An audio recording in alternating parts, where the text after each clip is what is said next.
Hello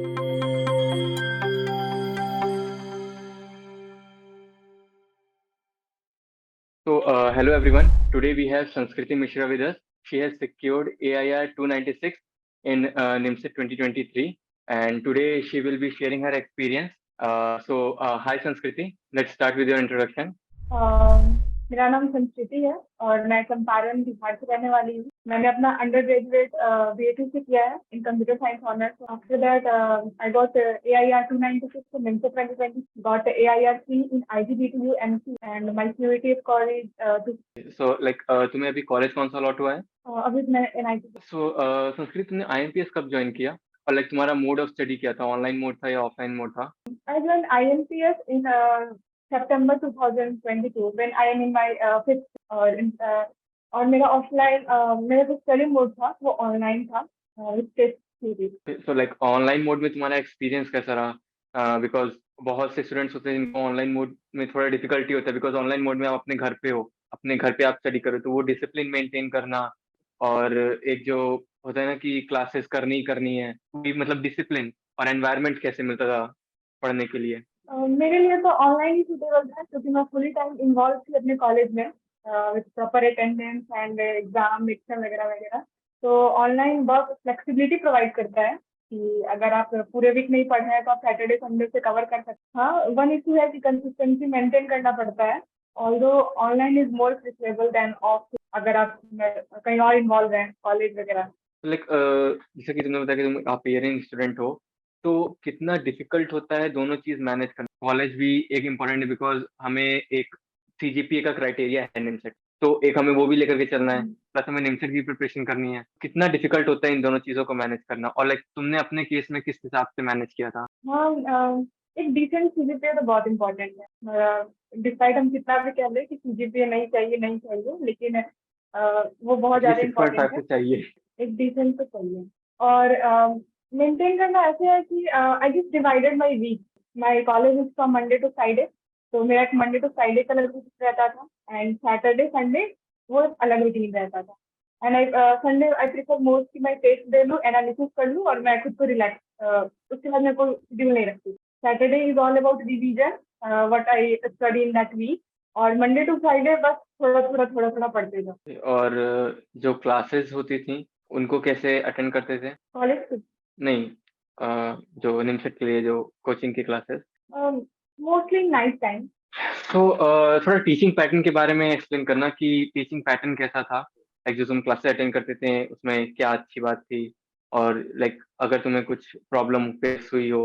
One of the most important thing about INPS that the teacher or the whole staff are too much interactive. मतलब वो professor को personal issue तक आपके resolve कर सकते, तो ये मतलब that's the main point. And but एक डाउट सॉल्विंग बहुत एक प्रॉब्लम हो जाती है, क्योंकि आप अगर ऑनलाइन में हो तो आपके डाउट्स एक आप फेस टू फेस जाकर के डाउट सॉल्व करते हो, और एक ऑनलाइन में आप कैसे अप्रोच करते थे, किस तरीके से कांटेक्ट करते थे कि आपके डाउट सॉल्व हो पाए? for taking a doubt class on every Sunday at 6 p.m. If I have any doubt, I just मैं वहाँ पूछ लेती थी और वो वहाँ मतलब I just gathered the doubt till Sunday, or any doubt in the question paper that mock test. Study material तुमने क्या फॉलो किया? कोई एक स्पेसिफिक बुक या फिर सिर्फ कोचिंग के स्टडी मटेरियल, या फिर जो अपने नोट्स बनाए? I didn't follow any book or neither I completed any book. मैंने लास्ट टाइम में वो निमसेट कंप्लीट पैकेज दिया था and I did that only. उससे भी मैंने पूरा कंप्लीट नहीं कर पाई। हाँ, but I follow the notes and जो प्रीवियस ईयर क्वेश्चन है उससे मैंने तुमने अभी बताया कि तुमने अपने नोट्स फॉलो किए, तो नोट्स किस तरीके से हमें बनाने चाहिए? बिकॉज एक नोट्स बनाने का भी एक तरीका होता है, बिकॉज अगर आप नोट्स बहुत ज्यादा लेंदी बना रहे हो या फिर बहुत ज्यादा शॉर्ट बना रहे हो, एक प्रॉपर नोट्स किस तरीके से हमें प्रिपेयर करने चाहिए? तो पहली बात तो ये कि ये नोट्स बहुत कलरफुल, बहुत डिजाइन बनाने की जरूरत नहीं है क्योंकि वो बिल्कुल टाइम वेस्ट है। सेकेंडली कि जब आप पढ़ते हो, मतलब जब क्लासेस ले रहे हो या फिर आप कहीं से वीडियोस वगैरह देख रहे हो, तो आप जो भी हो, मतलब जो भी पढ़ाया जाए, जो भी आपको की पॉइंट लगे, what ever you just note down it कैसे भी करके। तो नेक्स्ट टेक में कैलकुलेट मैं लिमिट का वीडियोस देखा, तो वो जो मेरा फर्स्ट टाइम जो नोट्स बनेगा वो मे बी 25 पेजेस हो जाएंगे, 20 पेजेस हो जाएंगे, may be for integration it can exceeded till 30 pages also. तो ऐसे ये फर्स्ट राउंड का प्रिपरेशन था जब मैंने सारे चैप्टर्स को पढ़ा और जो भी की पॉइंट थे मैंने उसे लिखा, तो वो बहुत मोटे मोटे नोट्स बन गए, बहुत सारी कॉपीज हो गई।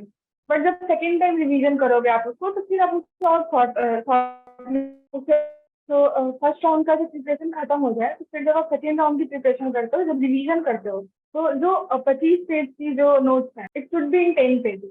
वो इतना कॉम्प्रेस होना चाहिए, वो तो आपके दिमाग में या फिर आपके, और ऐसे करते करते जब आप लास्ट टाइम की रिवीजन करोगे एग्जाम के 1 मंथ पहले, तो आपके सारे जो चैप्टर है वो एक एक पेज में आ जाएगा। तो वो काफी क्विक तरीका है कि आप एग्जाम के एक दिन पहले सारा कुछ पढ़ के तो जाओगे नहीं। मतलब ऐसा शॉर्ट करते चलना है हमें नोट्स, जितनी बार रिवीजन कर रहे हैं उसको समरी बनाते चलना। मैंने भी बड़ी ट्राई की मैं फर्स्ट टाइम में ही शॉर्ट कर लूँ, तो इसलिए वो काफी पॉइंट मिस कर देते हैं। और लाइक स्टडी मटेरियल भी तुम्हें मिला होगा कोचिंग के तरफ से, तो वो स्टडी मटेरियल का क्या इंपॉर्टेंस था और कितना हेल्प किया उस स्टडी मटेरियल ने? और लाइक स्टडी मटेरियल में क्या होता था पहले, तो ये बताओ कि क्या थियोरेटिकल होते थे और क्वेश्चन पेपर्स होते थे, क्या क्या होता था? वो थ्योरी, कॉन्सेप्ट, सेशन सब। और ऐसा होता था कि सुबह सुबह उन लोग वो पीडीएफ वगैरह भेज देते थे जिसका टेस्ट वो रात में लेने वाले हैं।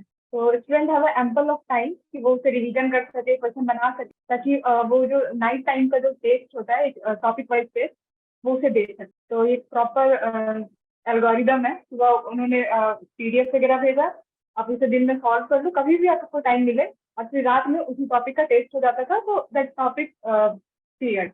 तो लाइक अब हम थोड़ा टाइम मैनेजमेंट में इन डीप बात करते हैं कि एक स्टूडेंट है जो कि अपना कॉलेज भी कर रहा है, साथ साथ में यूनिवर्सिटी प्रिपरेशन भी कर रहा है, तो एक अपना टाइम शेड्यूल बताना कि किस क्या मतलब टाइम के अकॉर्डिंग कि इतने से इतना टाइम तक मैं ऐसा कॉलेज में रहते थे और फिर कोचिंग के क्लासेस, तो इस तरीके से थोड़ा बताना ताकि थोड़ा और अच्छे से समझ में आए कि किस हिसाब से हमें टाइम मैनेज करना होता है। बिकॉज हमारे कोचिंग के भी जो असाइनमेंट्स होते हैं, अगर आप असाइनमेंट्स नहीं करोगे आपके कॉन्सेप्ट्स नहीं क्लियर होंगे, फिर क्लासेस भी करनी होती हैं, तो इसके बारे में थोड़ा बताना।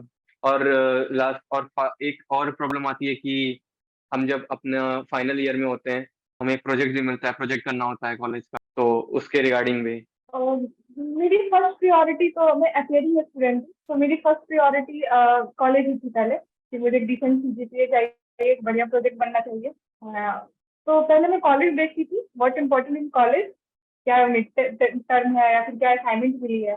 एंड आफ्टर दैट जो समय मिलता था, उसमें मैं मतलब I am not a particular routine, ये वीकली वीकली चेंज हो जाता था, मतलब it's a very adjustable routine है।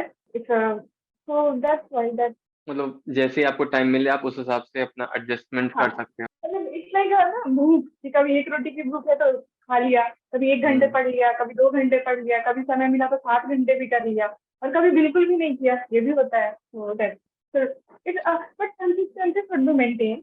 मतलब ऐसा नहीं कि दिन छोड़ दो, वो हमेशा दिमाग में रहना चाहिए कि हाँ यहाँ मैंने छोड़ा, यहाँ से start। लाइक टेस्ट का क्या स्केड्यूल रहता था कि डेली टेस्ट होते थे या वीकली टेस्ट होते, और मॉक टेस्ट मतलब डेली होते थे मॉक टेस्ट या फिर वीक में एक बार? टेस्ट तो डेली होता है, टॉपिक वाइज टेस्ट, और कभी कभी तो ऐसा होता था कि दिन में 2 शिफ्ट होते थे।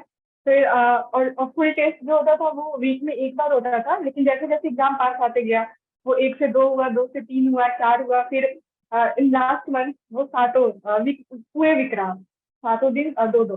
तो टेस्ट तो काफी प्रोवाइड करते थे। लाइक And टेस्ट में कभी आप अच्छा करते हो, कभी आप अच्छा नहीं करते हो, तो वो जो एक डिमोटिवेशन आता है उसको किस तरीके से हैंडल करना होता है? I remember when बिकॉज उसके बाद starting, उसमें अगर एक बार आपको आ जाता है मन में कि मेरे से नहीं हो रहा है, तो फिर एक उसी चीज की कंसिस्टेंसी रहती है कि फिर आपसे नहीं होता है। I remember when I'm just giving my first test, I got 232 marks, approx 232 या 332। वो बहुत कम था, और बाकी सारे बैच के बच्चों ने 700, 600 वो लाया था। तो मैंने 232 या 200 से मैंने स्टार्ट किया है, and at the end of the exam मैं 600-700 भी लाई हूँ, लेकिन मेन एग्जाम में मेरा थोड़ा गड़बड़ हो गया। तो ऐसा नहीं है, मतलब जब आप नीचे रहते हो ना, तो आपके पास बहुत बड़ा वो भार होता है ऊपर जाने का, लेकिन जब आप टॉप 5 में रहते हो तो आपको 4 को पीछे करने का वो है, ऑप्शन है। बट अगर आप 200 बच्चों में 180 पे बिलोंग करते हो, तो आपको 179 प्लेसेस है आपको ऊपर नीचे करने, तो it's not a demotivation at all. तब उसको भी मोटिवेशन जैसे लेना है हाँ, कि अभी 180 बच्चे ऊपर हैं। मेरे पास 180 प्लेस है अपने आप को शिफ्ट करने का, लेकिन जो टॉप 5 है उनके पास बस 4 प्लेस है अपने आप को ऊपर नीचे करने का। तो that's the type of motivation. So जैसे कि तुमने बताया कि एग्जाम हॉल में कुछ मिस्टेक्स हो गई तुमसे, थोड़ा उसके बारे में बताना कि क्या मिस्टेक्स हुई और मतलब हमें शुरुआत से ही कैसे हिसाब से प्रिपेयर होके जाना चाहिए कि वो मिस्टेक्स एग्जाम हॉल में ना हो, बिकॉज घर पे एक एग्जाम देते हो, तो एक घर के एनवायरनमेंट में एग्जाम देना और एग्जाम हॉल में एनवायरनमेंट में एग्जाम देना, दोनों का प्रेशर काफी डिफरेंट रहता है।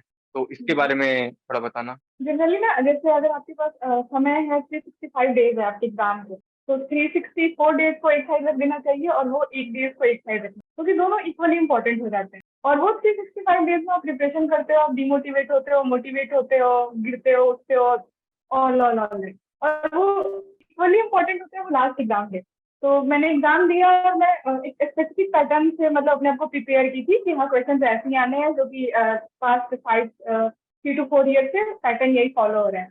बट जब एग्जाम के पैटर्न चेंज हो गए, तो I am in panic state, I was in panic state, और at last after 1 hour my cable was snatched by a boy, so I lose my all nerve in examination hall. Okay. फिर although मुझे 10 minute extra time मिला, लेकिन वो किसी काम का नहीं था, क्योंकि तब तक मैं मेंटल पीस अपना स्टेट खो चुकी हूँ। लाइक नहीं तो मैं भी वो, सूरत सॉरी, नहीं तो मैं भी सूरत कल में होगी ये इंटरव्यू देती।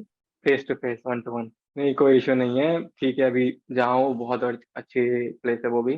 तो जैसे कि तुमने बताया कि कुछ प्रॉब्लम्स आ गई, तो उस समय किस हिसाब से हैंडल किया? और एक चीज और कि पेपर को अटेंड, जैसे हमारे 4 सेक्शन, तो वो पेपर अटेम्प्ट करने के किस हिसाब से, मतलब बहुत से होते हैं पहले मैथ्स करते हैं, बहुत से होते हैं कि पहले जो हमारे स्मॉल सेक्शंस हैं उनको कंप्लीट कर ले, फिर हम मैथ्स आराम से करेंगे। तो इसके लिए तुमने किस तरीके से पेपर अटेम्प्ट किया? मैंने भी वही सोचा था कि पहले मैं मैथ्स करूंगी और एटलीस्ट मैं 35-40 अटेम्प्ट करूंगी, और उसके बाद मैं रीजनिंग से आऊंगी, फिर कंप्यूटर, फिर इंग्लिश। लेकिन मैथ्स काफी लेंदी आ गया था, तो उस वक्त अगर ट्रिक ये था कि आप मैथ्स छोड़ दो, आप रीजनिंग करो, क्योंकि रीजनिंग स्कोरिंग था।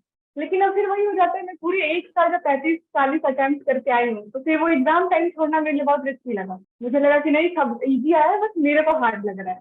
तो यही यही बहुत बड़ी मिस्टेक हो गई कि हाँ, पेपर हार्ड था तो सबके लिए था, पैटर्न चेंज था तो सबके लिए था, और ये मैं उस वक्त नहीं समझ पाई। और फिर मैंने प्रॉपर 1 आवर 15 मिनट मैंने मैथ्स को दे दिया। मैं 41-42 अटेम्प्ट भी कर डाली। हाँ, तो मेरे पास रीजनिंग और के लिए समय नहीं, तो आई गॉट तो अ वेरी मतलब ये पुअर तो मार्क्स। एक बहुत बड़ा मिस्टेक हो जाता है कि आप पहले से अगर दिमाग में सोच जाते हो मेरे को 40 क्वेश्चंस करने हैं। आपने ईयर वाइज अगर आपने 40 क्वेश्चंस आपने किए हैं, तो वो सिचुएशंस भी थी कि हाँ कभी इजी पेपर आया, और मेरे हिसाब से अगर हार्ड पेपर आया होगा तो 40 क्वेश्चंस नहीं भी अटेम्प्ट किए होंगे। लेकिन आपके दिमाग में तो वही चीज है ना कि मैंने तो 40 पेपर अटेम्प्ट क्वेश्चंस अटेम्प्ट किए थे, इस वाले पेपर में उस वाले पेपर में। हाँ, तो मैंने ये चीज उससे जाकर कुछ के बहुत काफी पहले ज्यादा, लिया। हाँ। और फिर जैसे कि तुमने बताया कि वहां पे जाकर के फिर ये चीज खुद को नहीं बिलीव होता है कि यार वहां तो मैं 40 करता था, इधर भी मेरे को 40 करना है। और फिर ये आप दिमाग से बोल देते हो कि नेगेटिव मार्किंग भी है। तो मेरे हिसाब से ये भी एक इफेक्ट हुआ होगा इस चीज का भी, तुम्हारे जो रैंक है, कि मतलब 40 अटेम्प्ट करने की वजह से भी काफी ज्यादा प्रॉब्लम्स आई होंगी। निगेटिव तो ज्यादा नहीं था, मैंने जो किया हम्म। था निगेटिव कम ही किया था, लेकिन मैं कर ही नहीं पाई थी। मतलब मैंने प्रॉपर हाँ रीजनिंग के पूरे पेपर भी नहीं देख पाई एग्जाम। हाँ, मतलब और उधर इंग्लिश टाइम दे दिए तो इस वजह से इधर हमारा रह गया।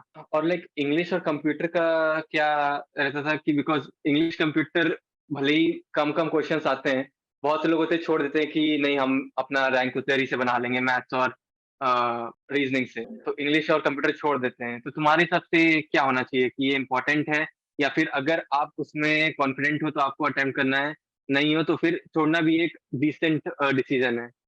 ये इंडिविजुअल पर डिवाइड करता है। अगर आपको टॉप रैंक लाना है तो आपको करना हो, अगर आपको बस एज सिलेक्शन चाहिए, हाँ एनआईटी मिल जाए ऐसे, तो छोड़ सकते। तो मेरा तो था, मैंने किया था। इंग्लिश में आप थोड़ा तुक्केबाजी कर सकते हो, क्योंकि उतना ज्यादा वो -1 ही है, बहुत मतलब 10 के 10 नहीं। अब तो इंग्लिश के क्वेश्चन कम हो गए हैं, पहले 20 सब 10 हो गए हैं, तो इंग्लिश में थोड़ा तुक्केबाजी चलता है। लेकिन computer is not so tough, it's only about 2 to 3 chapter, hmm. Digital logic and COA, ये इन्हीं सब का समझ है। तो ये बहुत बड़ी डील नहीं है कि उतना कम चैप्टर पढ़ के 240 या 120 मार्क्स ला जाएगा। लाइक कोचिंग में ये जो हमारे जो बाकी के 3 हैं जिनका थोड़ा वेटेज कम होता है, इसके कोचिंग में कैसा रहता है classes? No, no, no. They provide well classes for computer. In fact, hmm. they provide so much BPP in computer section. Short computer, notes. English and reasoning for all the 3? Sure about English, but computer section in at last time मैंने उसी से पढ़ा था, उसी PDF से पूरा पढ़ा था जो उन्होंने प्रोवाइड करा। और मतलब इसका जो कोर्स है, जो करिकुलम है, वो बहुत ज्यादा बड़ा नहीं है जो जितना निमसेट में पूछते हैं, तो वो काफी ज्यादा इजी हो जाता है कंप्यूटर में स्कोर करना। And I am also from computer background, तो वो मेरे लिए हाँ। Last moment course. So like अब कुछ जो नए एस्पिरेंट्स हैं 2024 के, उनके लिए कुछ अगर मैसेज हो, या फिर जैसे अभी तुमने काफी कुछ शेयर किया तो काफी सारे इंसाइट्स मिले होंगे उनको, बट स्टिल कोई एक लास्ट मोमेंट वन लाइनर या ऐसा कुछ। यही मतलब मैंने अपने जो पीयर्स ग्रुप को देखा है, तो सब स्मार्ट वर्क की तरफ भागते हैं कि कुछ ऐसा ट्रिक्स मिल जाए, टिप्स मिल जाए जो मैं पढ़ लूँ। तो ऐसे मैं भी जब प्रिपरेशन स्टार्ट की थी, तो मैंने भी सारे टॉपर्स की वीडियो देख डाले थे कि कुछ तो मिल जाए जिससे मैं टॉप कर जाऊँ विदाउट एनी हार्ड वर्क। तो ऐसा कुछ नहीं होता है, जब तक हार्ड वर्क ही करना पड़ता है। जब आप सक्सेस हो जाते हो तो लोग उसे स्मार्ट वर्क का टैग दे देते हैं। तो आपको हार्ड वर्क ही करना है, और जब आप सक्सेस हो जाओगे तो आपको लोग उसे स्मार्ट वर्क में चेंज कर देंगे। क्योंकि मैंने नहीं सुना कि किसी जो फेल हो चुका, जो रैंक नहीं लाया, और लोग उसे कहने इसने स्मार्ट वर्क किया था, ऐसा हमने नहीं सुना है।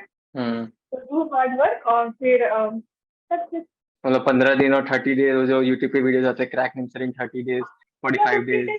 हाँ हाँ, और मेरी यूट्यूबर ऑल्सो प्रीफर कि मेरे नोट्स पढ़ लो, हो जाएंगे ऐसे हम्म। वैसे, तो बनी बनाई खिचड़ी खा लो, यू गॉट सेलेक्टेड। तो ये सब स्कैम है और कुछ नहीं। नोट्स अपने ही बनाने चाहिए, मतलब मेरा भी ये मानना है कि आपका हर इंडिविजुअल की समझने की, कॉन्सेप्ट्स को समझने की जो तरीका होता है वो अलग होता है। आपको किस तरीके से समझ में आता है ये सिर्फ आपको पता है, तो नोट्स भी आपके खुद के ही होने चाहिए। और फिर ओके सो हाँ। ये भी है कि कॉलेज है, ये है वो है, तो टाइम मैनेज नहीं हो पा रहा है। बट अगर आप डेडिकेटेड हो, हाँ मुझे करना है, मुझे एनआईटी से ही करना है, तो वो ऑटोमेटिक हो जाएगा। मतलब ऐसा अगर एक्सक्यूज ढूंढेंगे तो ढूंढते ही रह जाएंगे, तब तो ये भी होगा मैं ड्रॉप ले लूंगा, ये ले लूंगा। बट आई एम लाइक कि नहीं, मेरे को निकाल लेना है, कैसे भी करके चले ही जाना है। तो ऐसे टाइम लाइक मैनेजमेंट हर्डल नहीं बना लाइफ में। तो एक अपने घर से ऐसा इतनी दूर कैसा फीलिंग है कॉलेज में, एनआईटी में? अभी तो मैं वेदर और मैं फूड में एडजस्ट ही नहीं हो पा रही हूँ, बट होप तो एक वीक में मैं एडजस्ट हो जाऊँ। But it's quite good, no the environment is मतलब just wow. Teacher are so cooperative in NIT Kurukshetra, attendance are also good.